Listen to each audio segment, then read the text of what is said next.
여러분 안녕하세요. 우리는 지금 프린트 10강의 근대 국가 수립 운동의 전개에 대해서 살펴보고 있습니다.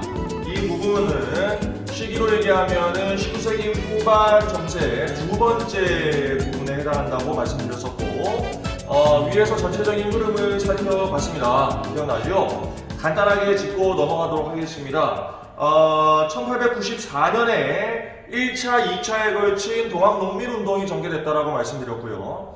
이 동학농민운동이 전개되는 과정들 속에서 청일전쟁 그리고 갑오개혁 등이 동시에 일어나게 됩니다. 그래서 이 부분이 조금 시기적으로 복잡한 부분이 있지만 각각의 사건들을 그냥 떼내서 살펴보시면 되겠어요. 동학농민운동 같은 경우에 1차 봉기, 2차 봉기로 나눠질 때에 1차 봉기는 전주화약을 통해서 마무리되죠. 그래서 1차 봉기는 성공을 한 겁니다. 나름대로. 그리고 패전개혁안 등을 정부에게 약속을 받았었습니다. 하지만 일본이 청나라 군대와 함께 조선으로 출병을 한 상황에서 경복궁을 점령하는 등의 모습을 보이자 다시 한번 봉기했죠. 그것이 2차 봉기인데 2차 봉기는 우금치 전투에서 패배하면서 완전히 이제 실패하게 되었다. 그래서 동학농민운동은 결론적으로는 성공하지 못하고 실패했지만 이후에 갑오개혁이나 또는 이후에 전개되는 을미의병 등에 영향을 주는 그런 의미를 가지고 있습니다. 그 다음에 이게 아래로부터의 어떤 개혁으로서 새로운 사회를 지향하는 이 민중들의 의지가 담긴 운동이었다라고 기억하시면 좋겠어요. 그리고 갑오을미개혁이 전개되는 모습을 살펴봤습니다.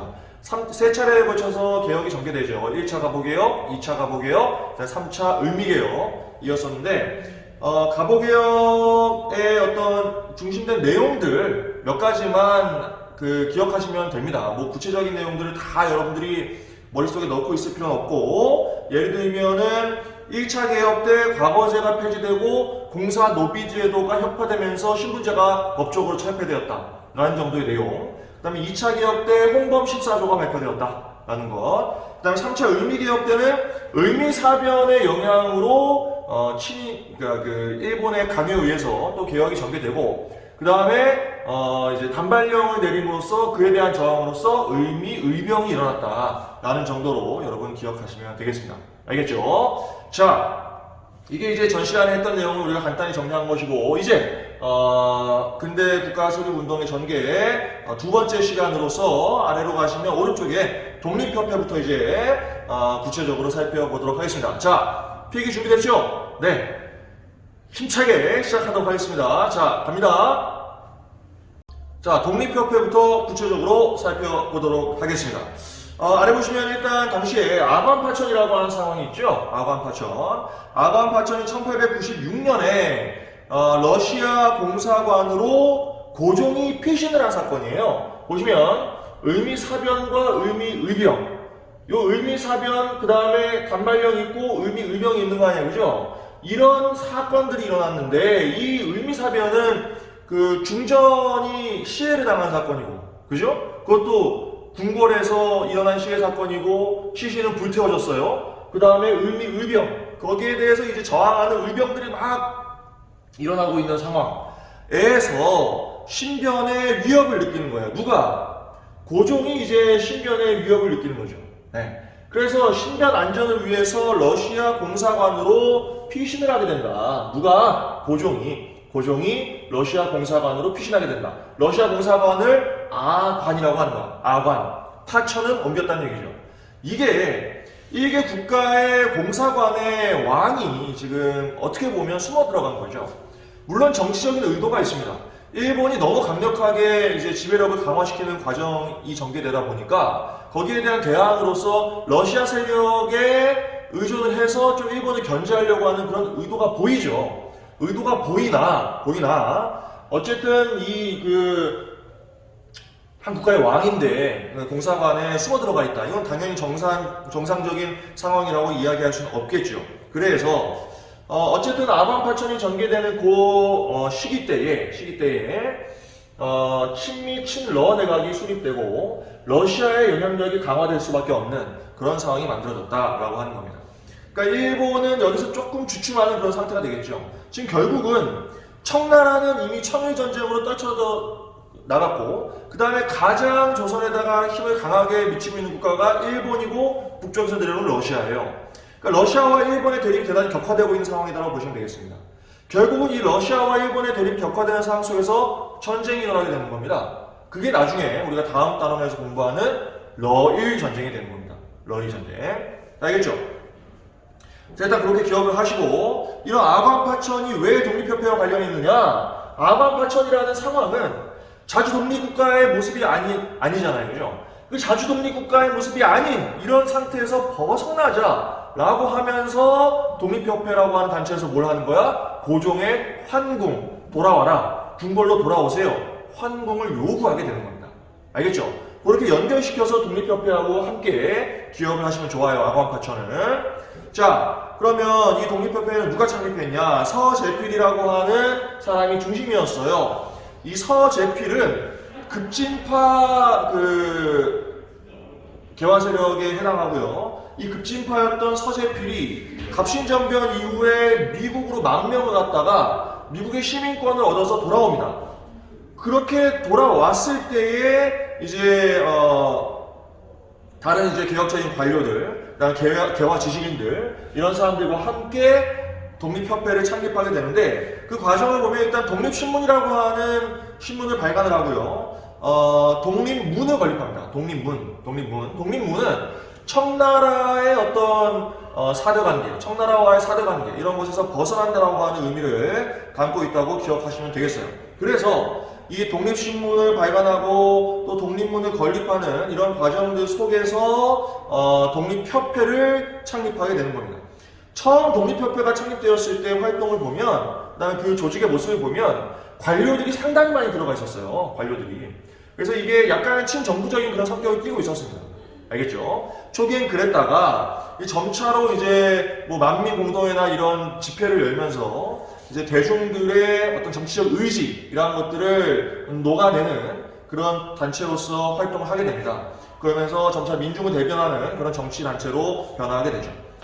자, 그거는 이제 전체적인 독립협회의 성격이고, 기억하셔야 되는 것은 독립신문을 발간하고 독립문을 건립했다는 거. 요건 잘 나와요. 알겠죠? 요거 기억하셔야 돼. 독립신문을 발간하고 독립문을 건립했다. 이 독립문은 아까 얘기했듯이 청나라와의 사대관계를 청산하는 의미인데, 영은문이라고 하는 문이 원래 있었어. 영은문. 청나라에서 사신이 오면 영은문까지 나가서 모시고 오는 거야. 이건 사대관계를 의미하는 거죠. 그 영은문을 없애고 그 자리에다가 독립문을 세우는 거야. 이건 자주독립의 의지를 아주 확고히 하는 그런 모습이 되는 거죠. 알겠죠? 독립신문을 발간하고 독립문을 건립했다라고 하는 것 꼭 기억하세요. 지금 어디 얘기합니까? 독립협회라고 하는 단체 얘기하고 있는 거야. 독립협회. 자, 그 다음에 이제 구체적인 활동들 몇 개를 볼 건데, 왼쪽에 보시면 뭐 자주국권, 자유민권, 자강개혁의 운동을 펼쳤다.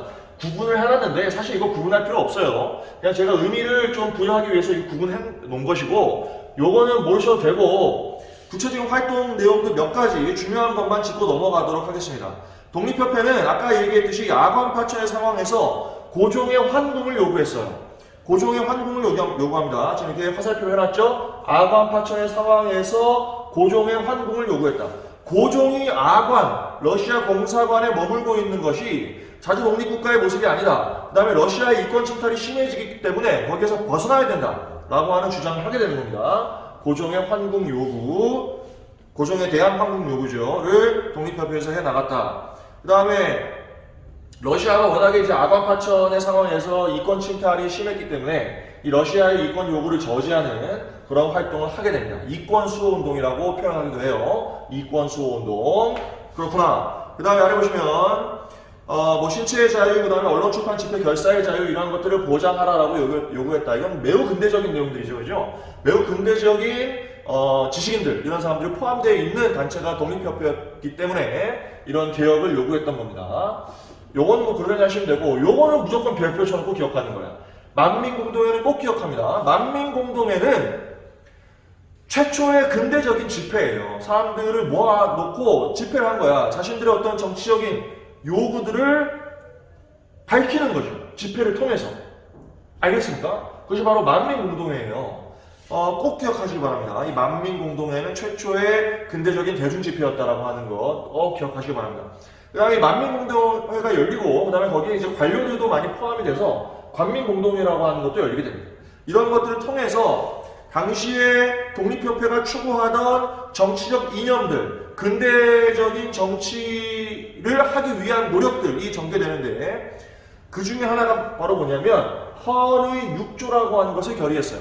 헌의 6조는 6개 조항으로 황제에게 올리는 글이야. 건의하는 거죠. 건의하는 겁니다. 핵심적인 내용은 자주독립의 국가, 자유민권의 국가를 만들자라고 하는 것을 담고 있고요. 그 다음에 결국은 이제 의회를 설립을 해서 의회를 설립해서 우리가 뭘 하자? 입헌군주제.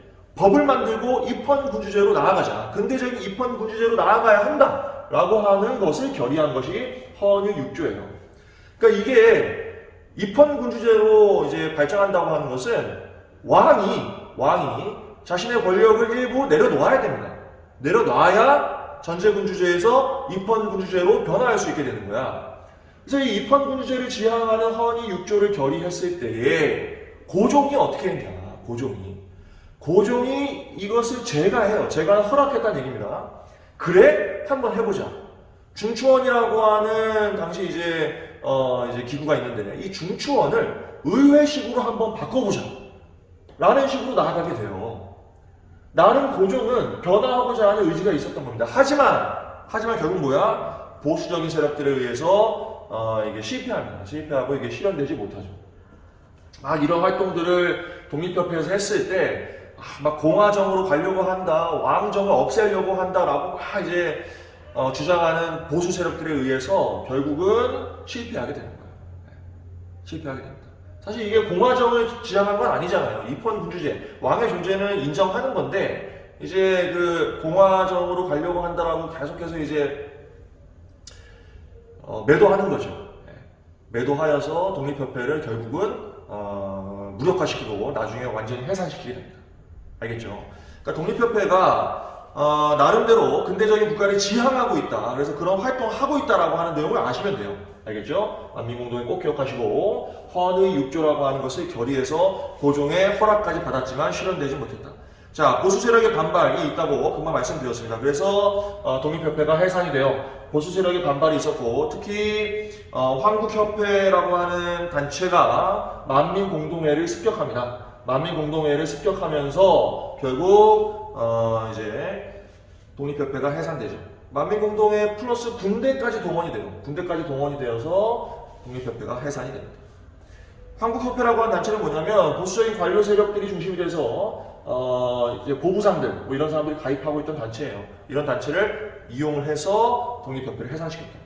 이런 것도 기억하면 괜찮습니다. 한국협회 정도도 기억하시면 좋아요. 자, 정리하면 서재필이 중심이 돼서 만들었다. 서재필 기억하시고 그 다음에 여러 가지 활동들 중에 오른쪽에 보시면 독립신문과 독립문이 건립했다고 하는 거 기억하시고 환궁을 요구했다. 왜? 아관 파천의 상황이었기 때문에 환궁을 요구했고 그리고 만민공동회와 같은 근대적인 대중집회를 열면서 민중의 어떤 의사를 대변하는 정치 활동을 하게 된다. 그러면서 입헌군주제를 지향하는 헌의 6조 같은 것도 결의하고 했지만 결국은 보수 세력에 의해서 어떻게 됐다? 해산되게 되었다.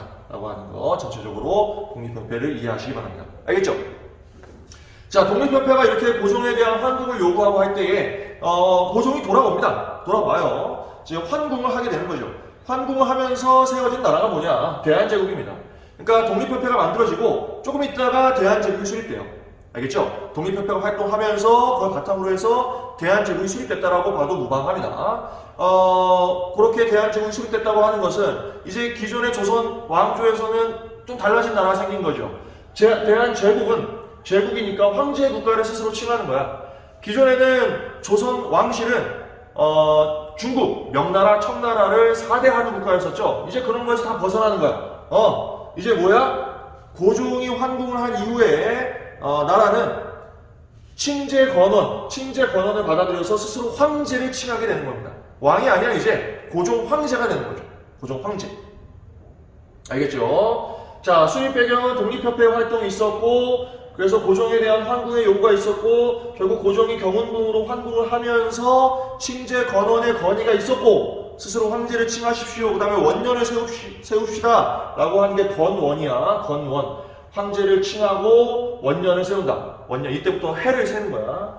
그래서 광무라고 하는 연호를 제정을 해. 이때부터가 광무 1년, 광무 2년 이렇게 되는 거야. 알겠습니까? 그래서 대한제국이 수립됐다. 이제 기존의 조선 왕실과는 다른 제국으로서 발전하게 되었다라고 하는 것 기억하시기 바랍니다. 대한제국의 의미입니다. 그리고 대한제국은 대한국국제라고 하는 헌법을 발표했어요. 일종의 헌법이야. 이런 대한국국제라고 하는 일종의 헌법이 만들어진다고 하는 것은 겉으로 보기에는 뭐야? 입헌군주제 국가가 된 거야. 그런데 여기 써있듯이 보세요. 자, 독립협회가 해산되잖아요. 대한제국에 의해서 독립협회가 해산되거든요. 아까 얘기했었죠. 독립협회가 해산된 후에 반포됐어. 그러면 독립협회의 의지가 담긴 어떤 헌법적 내용일까? 아니라는 거죠. 자, 아까 독립협회가 지향하는 건 뭐라 그랬어요? 입헌군주제라고 했잖아요. 그죠? 왕이 또는 황제가 권력을 일부 내려놓아야 가능한 것이 입헌군주제야. 근데 그 독립협회의 주장들을 결국은 다 독립협회를 해산시킴으로써 묵살했잖아요. 묵살하고 만들어진 헌법이기 때문에 이 대한국국제는 겉으로 보기에는 헌법을 만들었다고 이야기할 수 있을지 모르나 내용을 보면 결국 황제 중심의 전제군주 국가를 지향하고 있다라고 하는 겁니다. 이게 나름대로 자주 독립국임을 천명하는 이런 의미가 있지만 근대적인 국가로 정말 나아갔느냐 그걸 평가하라고 한다면 그건 아니다라고 하는 거죠. 여전히 전제군주 국가의 모습을 띠고 있다. 근대적 전제군주 국가다라고 얘기하면 또 할 말 없는데 독립협회하고 이걸 연결시켜서 본다면 독립협회가 추구하던 어떤 국가의 정체성은 아니었다라고 하는 이야기입니다. 알겠죠? 황제가 모든 권력을 차지하는 그러한 법적 내용을 담고 있다라고 하는 겁니다. 자, 대한국국제라고 하는 것도 있었다. 기억을 하시고요. 광무개혁이라고 하는 이제 개혁의 전개에 나갑니다. 광무라고 하는 건 아까 연호였었죠, 연호. 그죠? 칭제 건원을 해서 연호를 만든 게 광무고, 그 광무라고 하는 연호를 따서 광무개혁이라고 이름을 붙입니다. 자, 원수부라고 하는 것을 설치했어요. 그래서 이제 군 통수권을 장악을 합니다. 그런 게 있었고, 요게 잘 나와. 요게. 양전 사업을 새로 합니다. 그러니까 토지를 헤아리는 거죠. 토지를 새로 헤아려서 근대적인 토지 소유권을 보장하는 문서를 발급해. 그 문서가 지계야. 지계라고 하는 문서를 발급했다. 근대적 토지 소유권을 보장하는 그러한 내용을 담고 있다라고 보시면 되겠습니다. 알겠죠? 광무개혁은 특별히 기억할 거 없고요. 원수부 설치, 그 다음에 지계 발급, 요 정도만 기억하면 되겠습니다. 알겠죠? 나름 이제 근대적인 개혁들을 조금은 펼치는 그런 모습이 있었는데, 결과 보시면, 자주적인 개혁 추구였다고 할 수도 있는데, 결국은 집권층의 부패와 열강의 계속된 간섭 때문에 성과를 거두지 못하고 실패했다라고 할 수 있습니다. 알겠죠? 이게 광무개혁이고요. 광무개혁을 한마디로 표현하면 구본신참이라고 표현을 합니다. 구본신참. 옛것을 근본으로 새것은 뭐 하는 거야? 참고만 하는 거예요. 그러니까 이거는 근본적인 개혁이라고 볼 수 없죠. 그죠? 구본신참에 입각한 점진적인 개혁이 바로 광무개혁이었다. 큰 성과를 거두지는 못했다라고 하는 겁니다. 지금 이렇게 하면 독립협회와 대한제국에 대해서 말씀을 드렸고요. 몇몇 제가 기억해라고 하는 것들만 기억을 하시면 되고, 위에 있는 전체적인 흐름을 꼭 이해하시면서 보시기 바랍니다. 지금 19세기 후반의 정세 두 번째 이야기인 10강의 근대국가 수립운동의 전개에 대해 살펴봤고, 이제 11강으로 가는데 이제 20세기로 넘어오는 거야. 20세기로 넘어온 상황에서 이제 우리가 국권을 피탈당하는, 일제에 의해서 국권을 피탈당하는 상황들이 전개됩니다. 그 과정들을 이어서 하도록 하겠습니다. 지금 10강은 끝났고 11강으로 넘어갈 테니까 프린트 11강을 지금 바로 펴세요. 지금 곧바로 이어서 합니다. 준비.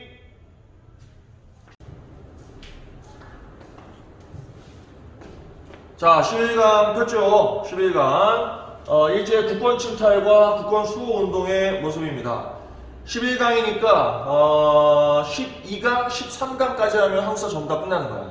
다 됐어 이제. 자, 11강 일제가 국권을 침탈하는 것, 즉 1910년에 우리가 일제강점기에 들어가니까 일제강점기 들어가기 바로 전까지의 상황이라고 보시면 되겠고, 일제가 국권을 침탈하는 상황들이 전개될 때 우리가 가만히 있었냐? 가만히 있을 리가 있어요? 우리 민족이 가만히 있었겠어요? 아니죠. 저항했습니다.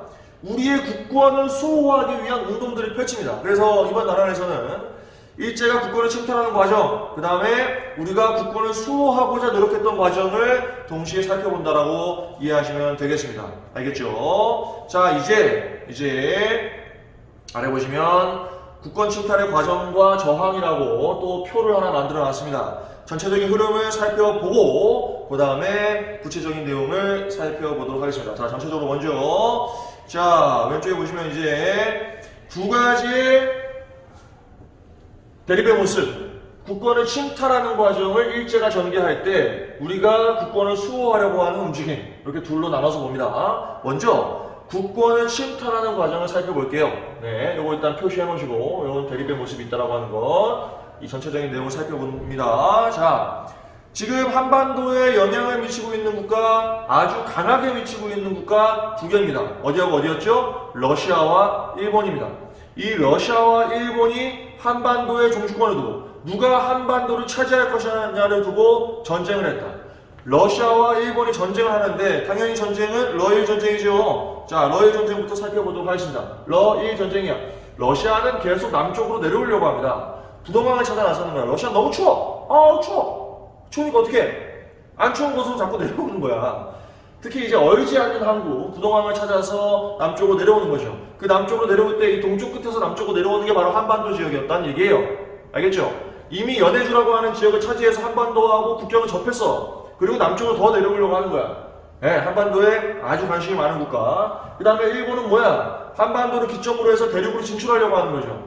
임진왜란 때부터 그랬어요. 계속해서 대륙 진출의 교두보로 삼으려고 했던 곳이 바로 어디? 한반도였다. 그래서 일본은 이제 청나라하고는 이제 전쟁을 펼쳐서 청나라를 떨쳐냈고, 이제 러시아만 떨쳐내면 다른 국가들은 크게 한반도에 영향을 미치지는 않고 있었기 때문에 러시아가 가장 큰 어떤 걸림돌이었던 거지. 일본 입장에서 보면 결국 이 싸움을 벌인 결과 누가 이겼다? 일본이 이겼다고 하는 거죠.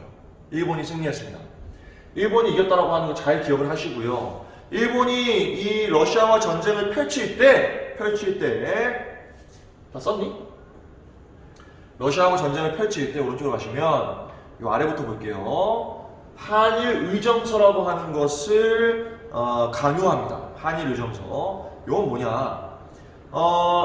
러시아하고 일본이 전쟁할 때 대한제국은 뭐라 그랬냐면, 우리는 국의 중립, 우리는 중립, 러시아도 아니고 일본 편도 아니야, 우리는 중립이에요 라고 밝혔지만 다 묵살하고 한일 의정서를 이제 강제로 체결하게 한 다음에 일본이 러시아와의 전쟁에 필요한 군사 요충지를 마음대로 사용합니다.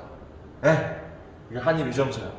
그리고 전쟁이 전개될 때 또 제1차 한일협약이라고 하는 걸 체결해. 제1차 한일협약이라고 하는 걸 체결해서 고문을 파견합니다. 고문. 뭔가 이렇게 자문해주고 도와주는 역할이 고문이죠. 그죠? 일본이 파견한 고문, 외교고문 스티븐스, 재정고문 메가타, 이런 사람들을 파견을 하게 됩니다. 그래서 이제 대한제국의 정치, 경제, 외교에 매우 깊숙이 간섭하게 되는 거죠. 내정 간섭을 하는 거야.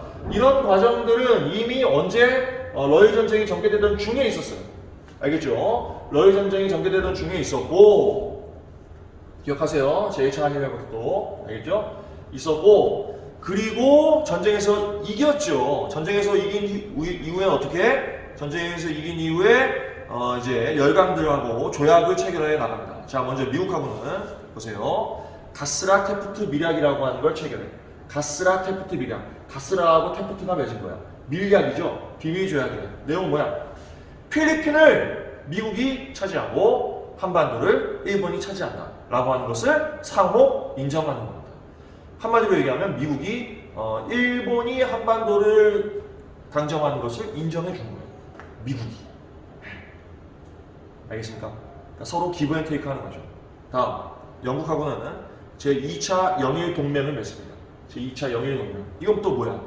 영국하고 일본이 또 영국이 인도를 지배하고 일본이 한반도를 지배하는 것을 상호 인정하는 겁니다. 네. 그 다음에 전쟁에서 이긴 다음에 맺은 게 포츠머스 조약이죠. 이 포츠머스 조약을 통해서 러시아는 이제 한반도에 대해서 할 말이 없게 됐죠. 그죠? 전쟁에서 졌기 때문에. 이렇게 되는 거예요. 그러면 한반도에 힘을 미치고 있던 국가들, 특히 러시아를 포함한 미국, 영국 이런 나라들이 어떻게 하는 거야? 일본의 한반도 지배를 인정하게 되는 겁니다. 이렇게 써놨죠. 자, 화살표로 다 연결해놓고 이런 국가들이 미국과 영국과 러시아가 대표적인 한반도에 영향을 미치는 열강들이었었는데 자국의 이익을 위해서 일본의 한반도 지배를 인정하는 이런 상황이 된 겁니다. 이해되죠? 열강들이 자국의 이익을 위해서 일본의 한반도 지배를 인정했다. 그러니까 당시의 제국주의 국가들이 뭐야 결국? 뭐 대한제국을 위해서 뭐 활동하는 국가가 있어요? 결국은 자국의 이익에 따라서 움직이는 거야. 자기가 못 가지니까, 한반도를 못 가지니까 내가 여기 가질 테니까 너는 여기 가져 라고 서로 주고받고 있는 거라고요. 이게 제국주의 국가들의 본질이야. 이게 제국주의 국가들에게 우리가 당하는 거라고. 당한 거라고요. 대한제국이 한반도가 당하는 거라고요. 결국은 일본이 한반도에 영향을 미치고 있었던 국가들을 다 하나하나 배제해냈고 그 다음에 결국 어떻게 된 거야? 조약을 체결하는데 그 조약이 뭡니까? 바로 을사늑약이 된 겁니다. 을사늑약.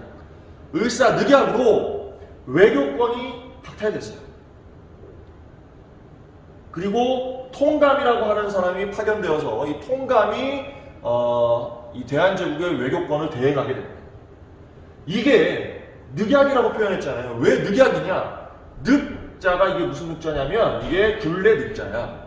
소가 있잖아. 힘이 엄청 세죠. 이 소를 근데 사람이 끌고 다닐 수 있다? 어떻게 끌고 다니는 줄 알아? 소가 얼마나 큽니까? 그거 사람이 질질 끌면 끌려와.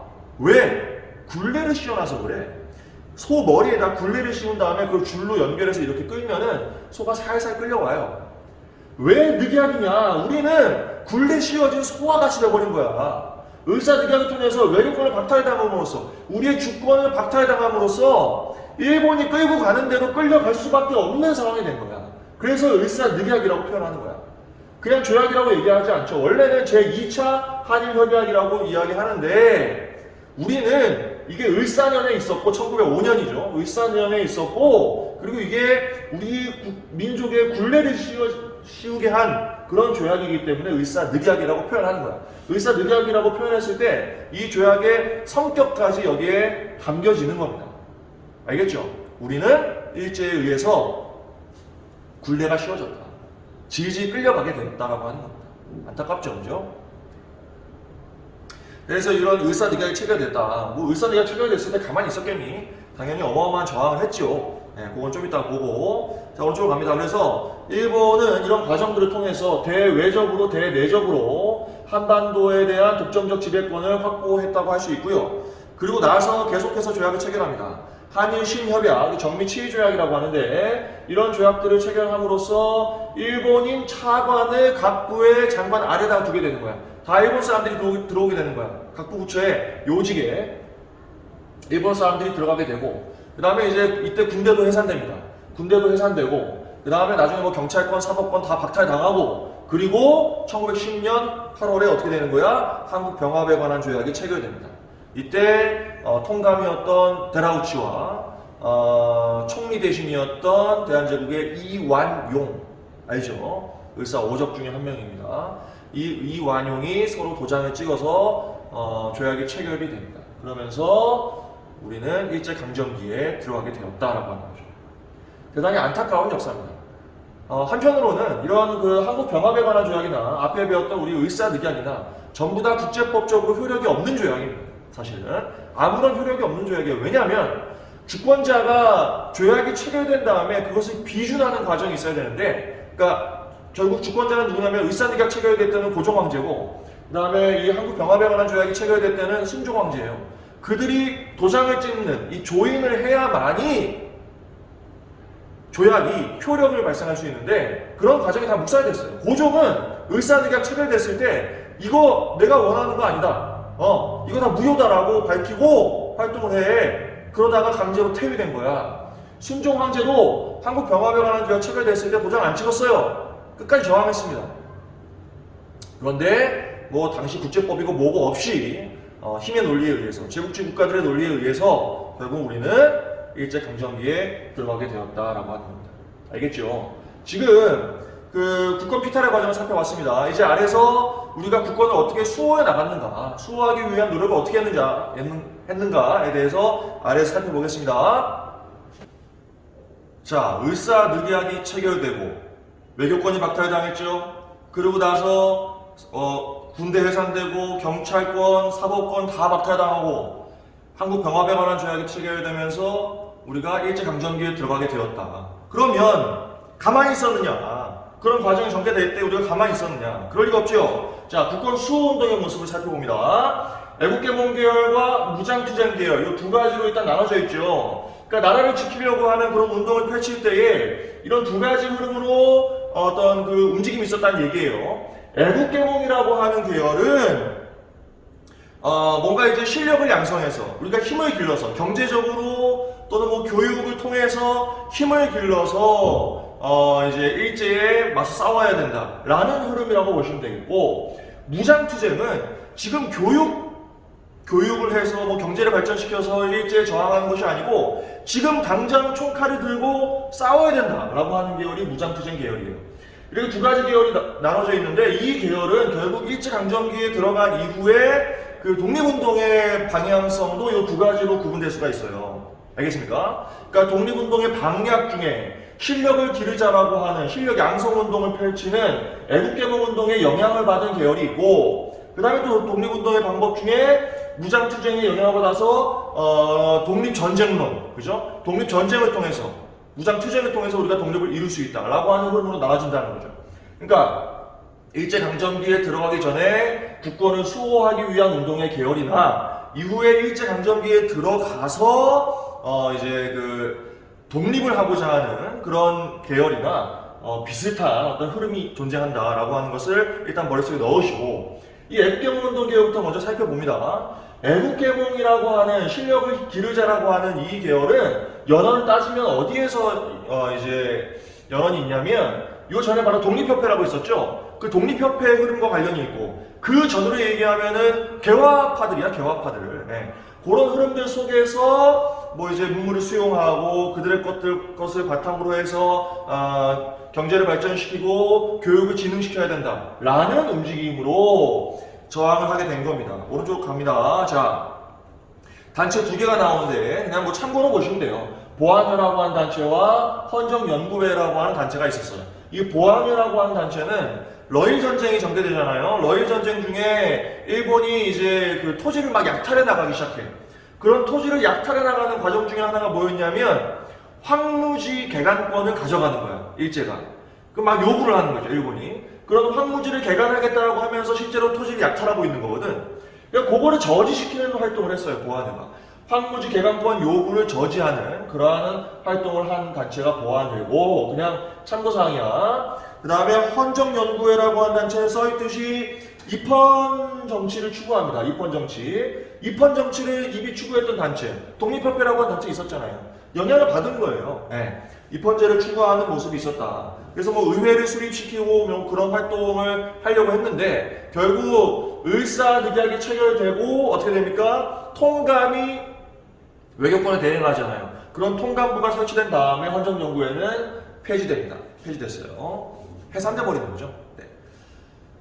요런 두 개의 단체가 대표적인 애국개몽 운동의 단체인데, 이 단체는 그냥 참고사항으로 보시면 되고, 요 뒤에 굉장히 중요한 단체가 나옵니다. 좀 이따 말씀드릴게요. 자, 지금 흐름을 이해하신다고 보시면 돼. 그 다음에 을사늑약이 체결됐을 때는 뭐 애국개몽 계열이나 무장투쟁 계열이나 할 것 없이 다 같이 이제 저항을 하게 되죠. 그래서 을사늑약에 대한 저항 몇 가지가 있습니다. 황성신문이라고 하는 신문이 있었는데, 이 황성신문에 장지연이라고 하는 사람이 시일야 방성대국이라고 하는 아주 강한 항일 논조의 사설을 실었어요. 시일야 방성대국, 내 이 나라의 목 놓아 통곡한다. 이거 뭐야? 외교권을 빼앗긴, 주권을 빼앗긴 이 나라의 울분을 지금 토하고 있는 거예요. 이 나라에 대한 울분을 토하고 있는 거죠. 시일야 방성대국이라고 하는 사설이고, 그 다음에 황제였던 고종은 어떻게 했습니까? 을사늑약 체결을 반대하고, 그죠? 도장 찍지도 않았고, 을사늑약의 부당함을 세계에 알리려고 했습니다. 그래서 헤이그에서 이제 뭐 만국 평화회의라고 하는 것이 개최될 때 여기에 특사를 파견하죠. 네. 헤이그 특사라고 합니다. 헤이그 특사를 파견을 했는데 나중에 사실은 이 헤이그 특사 파견을 빌미로 해서 고종이 강제로 퇴위됩니다. 황제의 자리에서 물러나게 되죠. 그리고 순종 황제가 즉위하게 되는 거예요. 이제 무장투쟁 계열에서 을사의병이 일어납니다. 의병이라고 하는 존재는 앞서서 한 10년 전에 한 번 있었어. 1895년에 뭐가 있었어? 을미의병이 있었고, 그건 이제 을미사변과 단발령에 대한 저항이 있었죠. 그리고 을사늑약이 체결됐을 때 1905년에 을사의병이 일어납니다. 최익현이라고 하는 너무 유명한 유생이죠. 뭐 앞서서 공부했던 우리 그 위정척사 운동, 그죠? 최익현, 유생이야. 그 다음에 신돌석이라고 하는 의병장도 있었는데, 이 신돌석은 뭐야? 평민입니다. 이름이 벌써 평민이잖아. 돌석이잖아요. 그죠? 네, 돌돌이죠. 평민의병장 신돌석. 이런 사람들이 이제 등장해서 매우 활발하게 일제에 항거하는 그러한 모습을 보이게 됩니다. 요건 이제 무장투쟁 계열이라고 할 수 있겠죠. 그죠? 무장투쟁 계열. 그러니까 무장투쟁 계열의 또 연원을 좀 따져보면 앞서 있었던 동학농민운동 있죠? 그 동학농민운동의 잔여 세력들, 이런 사람들이 참여하기도 하고, 그 다음에 이제 위정척사 운동을 하는 유생들, 이런 사람들이 또 적극적으로 나서게 됩니다. 알겠습니까? 자, 이런 식으로 지금 무장투쟁 계열과 이제 그 애국개몽운동 계열로 나뉘어져서 뭐 굳이 당시에 막 구분이 됐던 건 아니지. 이제 역사적으로 그걸 우리가 구분을 하는, 이제 역사적으로 구분을 하는 거지. 당시에 나는 애국개몽 계열이야, 나는 무장투쟁 계열이야, 뭐 이런 식으로 스스로 계열을 나누지는 않았겠지요. 네. 우리가 알기 쉽게 이렇게 흐름을 나눠 놓는 거야. 자, 그 다음에 대한자강회라고 하는 단체가 나오죠. 이 대한자강회는 어디에서 나오는 거야? 대한자강회는 앞에 있었던 헌정연구회 있죠? 헌정연구회. 이 헌정연구회를 계승하는 단체입니다. 네, 그 정도로 아시면 돼요. 대한자강회라고 하는 단체가 만들어지고 교육을 진흥하고 산업을 진흥시키는 아주 대표적인 애국개봉 계열의 단체라고 보실 수 있겠습니다. 근데 이 단체보다 훨씬 중요한 단체가 바로 이 신민회라고 하는 단체입니다. 신민회는 별표. 이건 뭐 엄청 잘 나오죠. 별표, 신민회. 신민회가 중요한 이유가 있어. 지금 애국개몽운동은 말씀드렸듯이 경제를 진흥시키고 교육을 진흥시키는 그런 과정에서 실력을 양성한다고 했잖아요. 근데 이것의 한계점을 느낀 단체가 신민회예요. 실력 양성 운동을 펼칩니다. 학교를 만들어요. 뭐 오산학교, 대성학교 이런 학교들을 만듭니다. 학교를 만들고 회사도 만들어요. 뭐 그런 활동을 하지만 동시에 이 신민회의 이제 지도자들 중에 일부는 이런 그 실력 양성만을 가지고는 우리가 독립을 해낼 수 없다. 그러니까 국가를 수호할 수 없다. 라는 생각을 가지고 뭘 하는 거야? 무장투쟁을 실제 준비하게 됩니다. 근거지를 저 북쪽으로 옮겨서 이제 그 만주 지역이죠. 만주 지역으로 옮겨서 무장투쟁을 위한 독립운동 기지를 건설하는 그런 활동을 하게 되죠. 그런 과정에서 신흥 무관학교, 당시에는 신흥 강습소였습니다. 신흥 강습소를 만들기도 했습니다. 그래서 신민회가 중요한 이유는 이게 실력 양성 운동을 추구하는 그죠? 애국개몽 단체이면서도 동시에 무장투쟁을 위한 준비를 했다라고 하는 것에 큰 의미가 있는 거예요. 알겠죠? 신민회는 굉장히 잘 나와요. 별표 쳐놓으시고 이 신민회는 나중에 그 일제강점기 때 신간회라고 하는 단체가 나와. 그 신간회랑 헷갈리면 안 돼요. 신민회라는 단체가 먼저 나오는 겁니다. 이건 일제강점기 들어가기 바로 직전에 있었던 단체예요. 자, 기억하시고. 자, 그러면 애국개몽 계열은 그 정도로 보시면 되고요. 그 다음 아래 보시면 이제 을사의병 다음에 2년 후에 정민년에 또 의병이 일어나. 아까 헤이그 특사 파견을 구실로 고종이 강제 퇴위됐다고 했었죠. 이 고종의 강제 퇴위에 반발하는 거야. 그리고 이때 군대가 해산됐어요. 그래서 해산된 군인들이 어떻게 의병에 많이 활동을 하게 됩니다. 이제 참여를 하게 됩니다. 그러면서 매우 가열차게 전개됐던 의병이 정미의병이에요. 그래서 이 의병들이 연합부대를 결성을 해서 서울로 진격하려고 했어. 그걸 서울진공작전이라고 합니다. 근데 서울진공작전은 성공하지 못했어요. 나중에 자세히 말씀드릴게요. 자, 이게 정미의병이고, 그리고 정미의병이 서울진공작전의 실패로 해산된 다음에 호남 지역에서 마지막으로 이제 의병 활동이 전개되는데, 이것도 일제의 이 남한 대토벌 작전이라고 하는 걸 통해서 토벌이 됩니다. 그래서 의병 운동이 상당히 위축되게 돼요. 위축되게 됩니다. 이러고 나면 이제 1910년 일제강점기로 들어가잖아요. 일제강점기로 들어간 상황에서는 국내에서는 더 이상 이런 의병 운동을 하기가 힘들어집니다. 왜? 일제의 감시와 탄압이 너무 심하기 때문에 국내에서 이런 무장투쟁을 하기가 힘들어지는 거예요. 알겠죠? 그래서 국외로 근거지를 옮기게 되는 겁니다. 결국은 만주, 연해주 이런 지역을 중심으로 해서 이제 무장투쟁이 이어지게 되는 겁니다. 알겠죠? 그런 내용들은 이제 우리가 일제강점기에 들어가면 좀 더 자세히 공부하게 됩니다. 자, 지금 11강의 위의 전체적인 내용을 다 살펴봤습니다. 일제가 어떻게 국권을 침탈했고 그것에 대해서 우리가 어떻게 수호하려고 노력을 했는지에 대해 살펴봤어요. 자, 이번 시간은 여기까지 하고요. 다음 시간에 이 11강의 아래 자세한 내용들을 살펴보도록 하겠습니다. 자, 이번 시간도 너무 고생하셨어요. 우리는 지금 11강의 중간까지 한 겁니다. 상당히 많이 했어요. 자, 끝까지 힘내시기 바랍니다. 자, 수고하셨어요. 다음 시간에 만나요.